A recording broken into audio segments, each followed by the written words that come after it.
speak English, and you will be glad to know that your respected sir also joining us. Hello children. Yes children, our first lesson is tell me more. ये lesson बेटे आपका conversation पे based है। Conversation जो है वो basically तीन चीज़ें हैं। एक तो कन्वर्सेशन में बेसिकली वो क्वेश्चन आंसर है। कन्वर्सेशन आप कन्वर्स करते हो किसी के साथ, दैट इज क्वेश्चन आंसर। एक क्वेश्चन कर रहा है, उसमें अधिकतर ज़्यादातर ये होता है कि एक क्वेश्चन कर रहा है दूसरा आंसर कर रहा है। जब कन्वर्सेशन होती है तो जो बोलते हैं हम, उनमें एक्सप्रेशंस का बहुत ज़्यादा महत्व होता है। This means some exercises are related with expressions. And third है कि स्ट्रेस। हम लोग आधी बात कन्वर्सेशन में स्ट्रेस के जरिए समझाते हैं। तो स्ट्रेस से कैसे बात पकड़नी है और स्ट्रेस के लिए क्या क्या किया जाता है, some exercises are related to that. और जो लिसनिंग एक्सरसाइजेज हैं वो हम लोग छोड़ देंगे। तो सबसे पहले जैसे कि मैंने आपको बोला कि conversation is basically question answers. Yes, तो यहाँ पर जो सबसे पहले आपका वार्म अप है, आप अपनी ये बुक जो है बेटा वो खोल कर पहले अपने पास रख लो, और उसका फर्स्ट पेज जो है स्पीक इंग्लिश 8 नंबर, उसका first page lesson tell me more, ये आप खोलकर अपने सामने रख लो। तो सबसे पहले वार्म अप में क्या कहा गया है, वार्म अप में क्या समझाया गया है, उनमें सबसे पहले उन्होंने सम क्वेश्चंस दिए हैं और उसके पॉसिबल आंसर्स उसके सामने दिए हैं जो हमने मैच करने हैं। ये काम तो आप बचपन से करते आए हो ना अपनी बुक्स में भी, कि आप कुछ क्वेश्चंस जो है वो बोलते हो और कुछ क्वेश्चंस जो है वो आपके सामने होते हैं तो उसका आंसर क्या होता है, व्हाट, व्हाई, व्हेन, उनके आंसर्स कैसे होते हैं। तो पॉसिबल आंसर जो हैं वो आपको समझ आते हैं। जैसे कि फर्स्ट क्वेश्चन हम लोग देखेंगे। हाँ जी, तो चिल्ड्रन सबसे पहले जो वार्म अप है उसमें यही ये वार्म अप में क्या है कि सम क्वेश्चंस आर देयर और उनके आंसर जो हैं वो जंबल सामने दिए गए हैं। तो आपने पॉसिबल आंसर हम लोग उसके देखेंगे कि उन क्वेश्चंस के आंसर क्या हैं, ये आपको सर बता रहे हैं। Yes. Now you see कि on the one side it is written speaker 1. Next side it is speaker 2.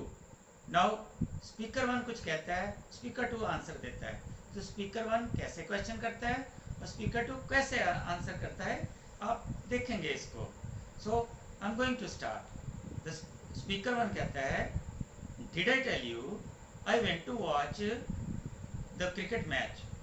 Did I tell you I went to watch the cricket match? और उसका आंसर कैसे देते हैं, जो स्पीकर 2 आंसर देता है, You did. How was it? Means आप गए और वो मैच कैसा था। सो स्पीकिंग में कैसे बोलना है, कैसे एक्सप्रेस करते हैं, that is very important. So I am going to repeat again. Did I tell you I went to watch the cricket match? जो स्पीकर 2 है वो आंसर देता है, you did. How was it? तो ये हुआ क्वेश्चन 1 का, ये क्वेश्चन 1 और उसी का answer. Now question 2, when did you by the dress? ये स्पीकर 1 कहता है और स्पीकर 2 आंसर देता है,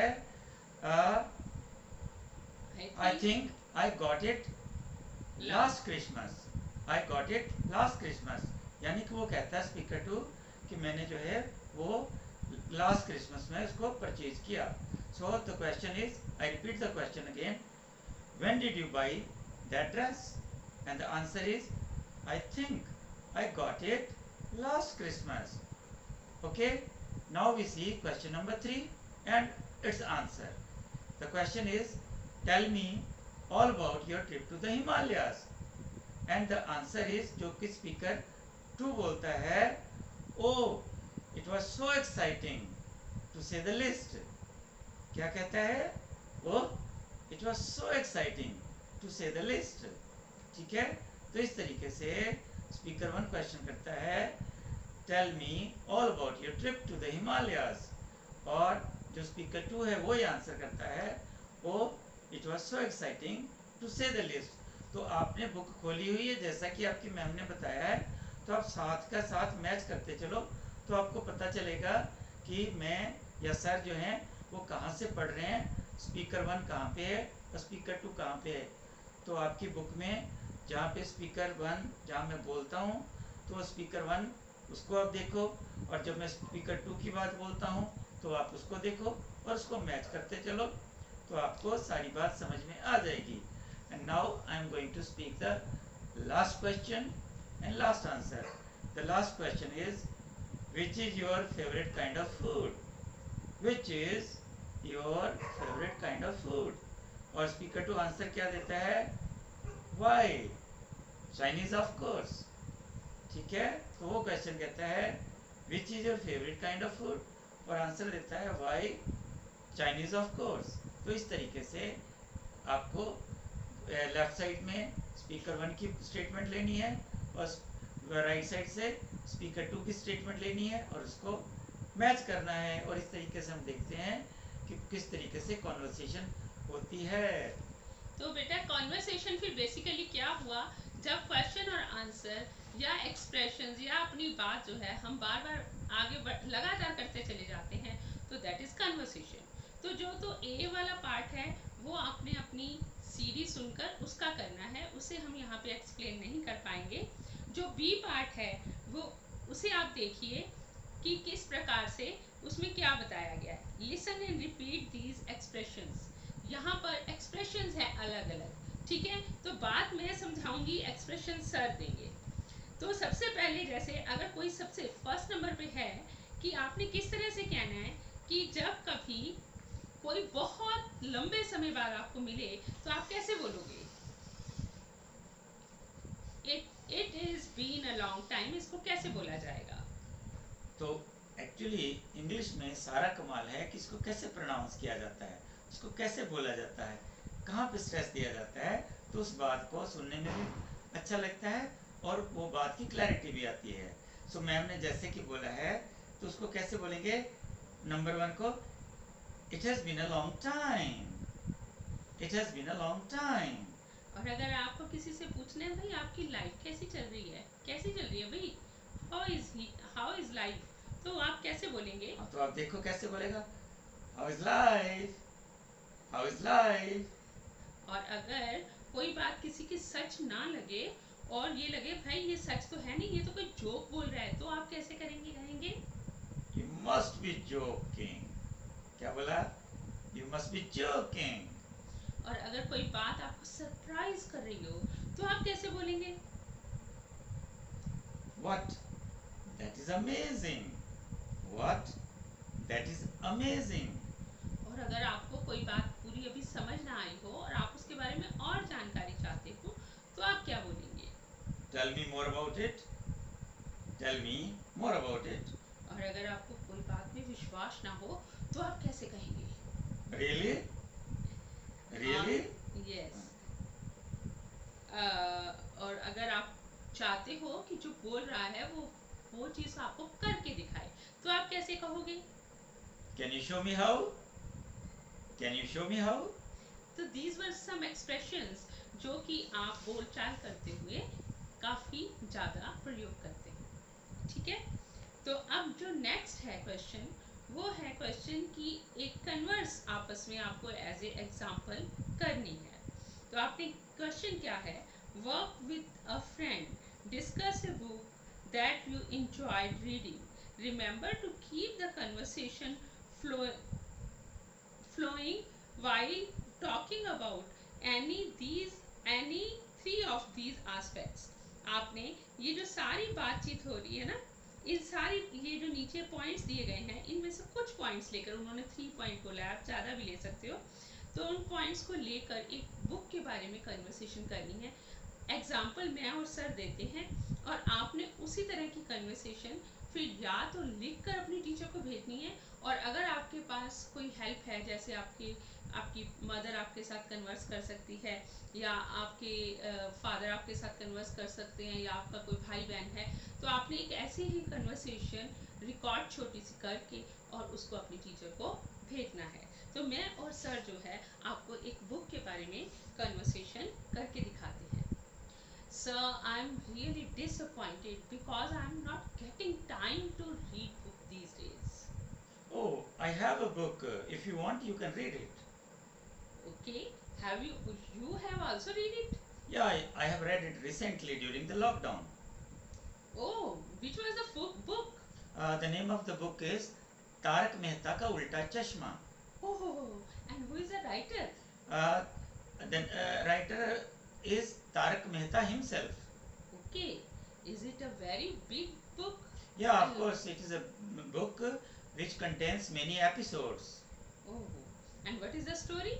Well, story is that different people with their families live in a place nearby, means they are neighbors, and there are different types of things, some like in one episode you will find that there is some fun, in another episode you will find that there is something regarding children, in third episode you will find that some guests arrive there, then what happens with them, then like that only. There are various episodes and they are very, very interesting.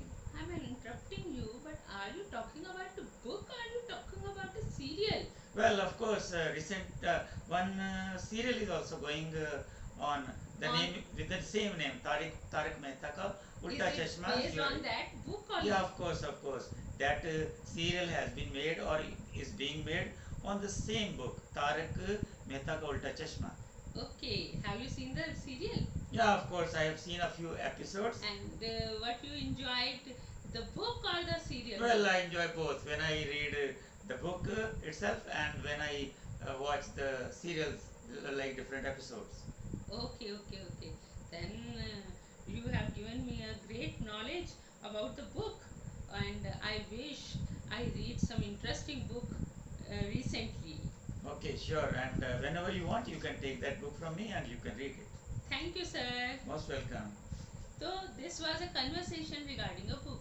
The conversation can be regarding anything, any topic. और अब हमारा अगला जो question है वो क्या है? वो है listen and repeat these sentences. The words that take the stress are marked in them.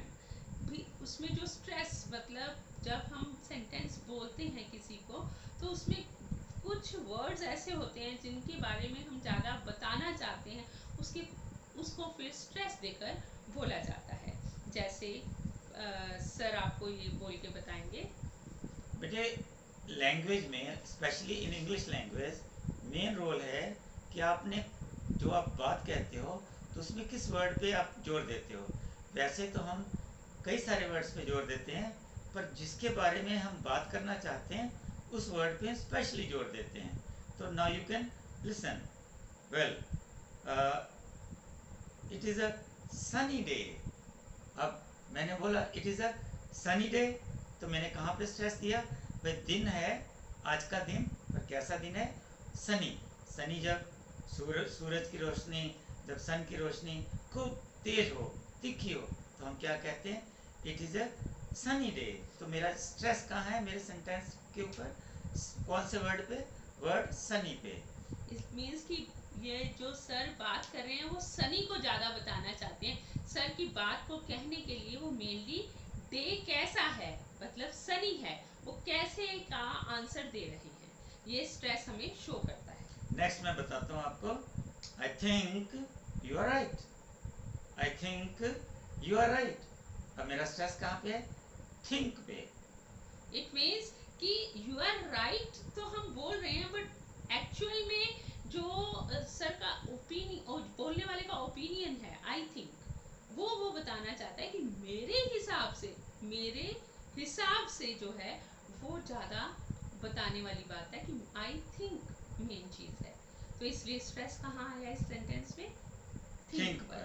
अब नेक्स्ट है Aditi is seated at her desk. Aditi is seated at her desk. तो मेरा स्ट्रेस है सीटेड पर. तो सीटेड इट मीन्स कि अदिति का बैठने का स्थान बताना जो स्पीकर है उसका मेन मकसद है. Next is the teacher is talking to her students. The teacher is talking to her students. Stress मेरा ज़्यादा स्ट्रेस टीचर पे एंड स्टूडेंट्स पे. Yes. I can't wait until tomorrow. I can't wait until tomorrow.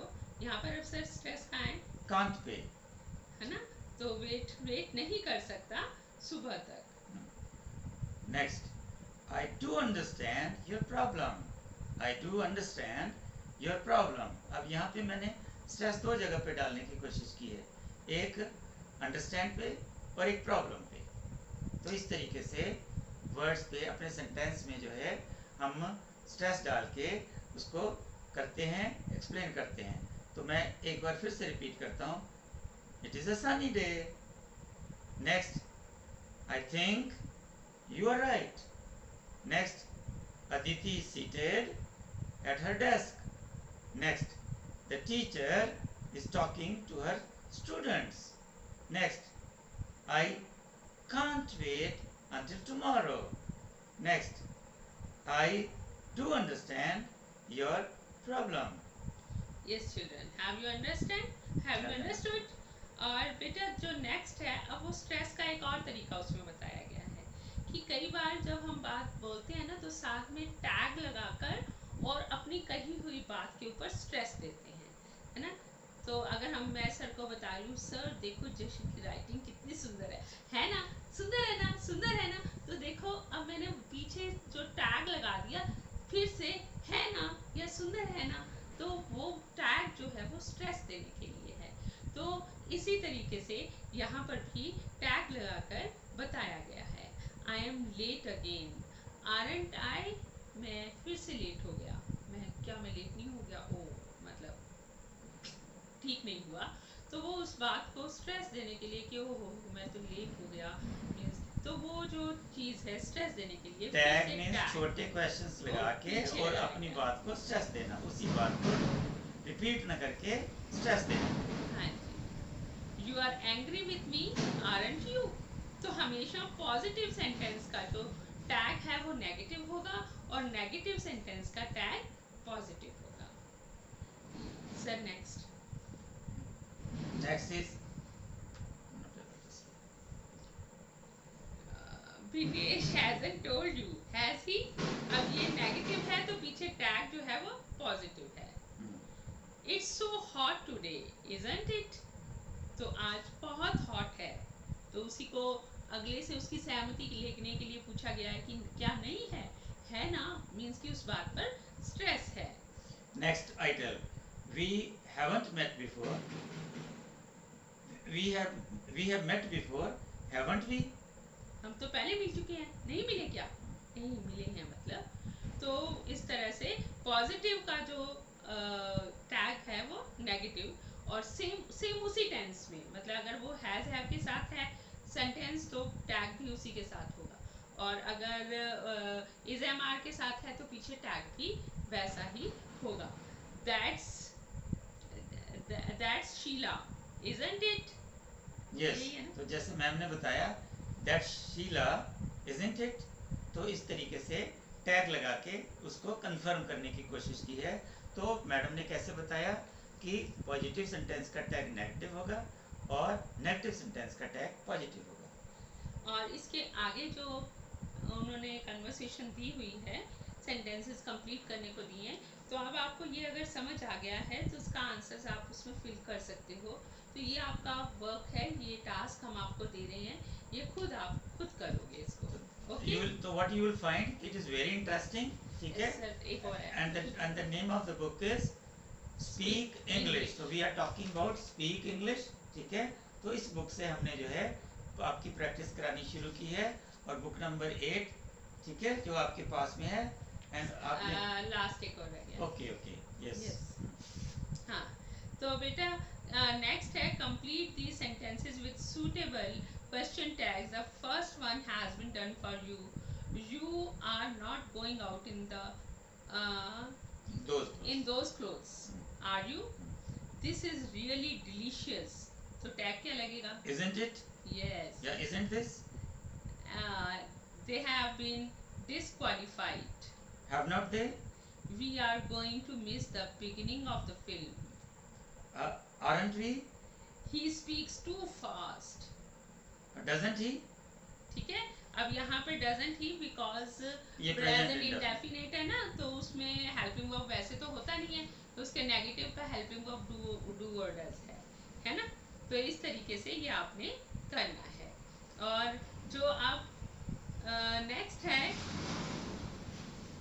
Mark the words, जो जिस पर stress होगा वो आपने मार्क करना है।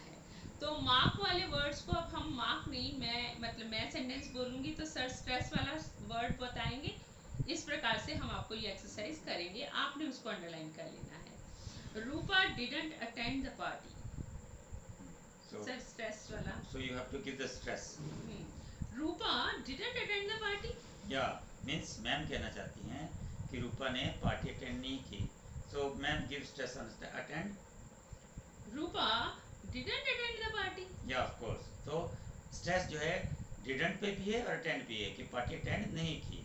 So ma'am wants to say Rupa didn't attend the party. Oh dear I have lost my bag. तो हमारा इस पे स्ट्रेस होना चाहिए मेनली लॉस पे, मेन फोकस लॉस पे है। Oh dear I have lost my bag. I am quite worried about Karim. Yes ma'am worried हैं, तो स्ट्रेस हमारी वरीड पे है। She brought a camera along. Yes brought क्या है, वो कैमरा अपने साथ लेके आई। She brought. Are you staying here? हाँ, तो स्ट्रेस इज ऑन स्ट्रेइंग।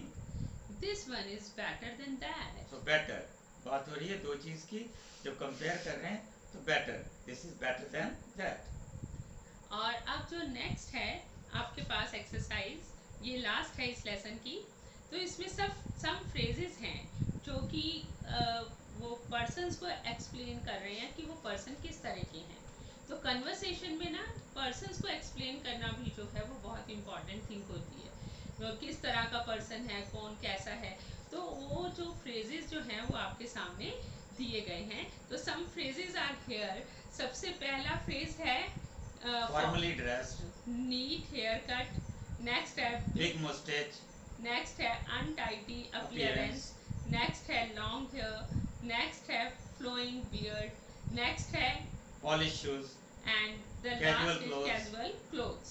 तो आपका जो फर्स्ट यहाँ पर किसके साथ कौन सा एक्सप्रेशन आएगा? देयर आर पिक्चर्स दी हुई हैं जो कि नंबरिंग भी की हुई है। नंबर 1, नंबर 2, नंबर 3, नंबर 4, 5, 6 और नेक्स्ट पेपर 7 और एंड 8। 8। अब ये हमें मैच करना है, बताना है कि कौन सी पिक्चर से कौन सी चीज मैच कर रही है, कौन सा एक्सप्लेनेशन मैच कर रहा है। जी हाँ।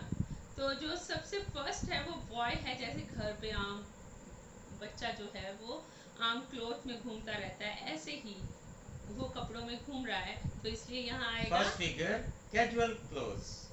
और जो सेकंड बॉय है वो बड़ा अनटाइडी सा, देखिए उसकी आर्म्स का कॉलर्स कहाँ जा रहे हैं, बाल कहाँ जा रहे हैं, तो आएगा अनटाइडी अपीयरेंस।